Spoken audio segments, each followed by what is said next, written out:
તો તાલાલા તાલુકા પંચાયતમાં ભાજપની સત્તાથી વિપક્ષમાં ડખો. ભાજપની સત્તા બાદ કોંગ્રેસ અને આપ વચ્ચે જોરદાર શાબ્દિક યુદ્ધ.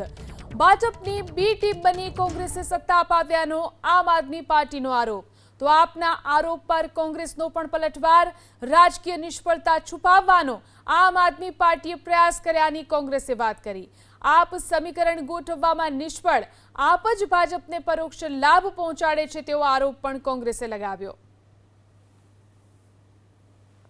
કોંગ્રેસના 2 સભ્યો હોવા છતાં એમને આમ આદમી પાર્ટીએ ઉપપ્રમુખ, કારોબારી અને ન્યાય સમિતિ આ તમામ વસ્તુઓ આપવાની બાહેંધરી આપી હોવા છતાં એમણે આમ આદમી પાર્ટીના પ્રમુખ પદના ઉમેદવારમાં સમર્થન ન આપ્યું અને બીજેપીના પ્રમુખને બેસાડવામાં ઇનડાયરેક્ટલી ક્યાંક સમર્થન આપી દીધું હોય એવું અહીંયાથી પ્રતીત થાય છે.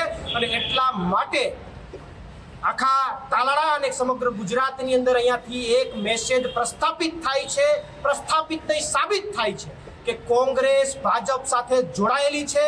કોંગ્રેસ ભાજપનો પ્રમુખ બેસે એમાં એને રસ છે અને એટલા માટે જેને આમ આદમી પાર્ટીને ટેકો ન આપ્યો એટલું બધું આપવા છતાં પણ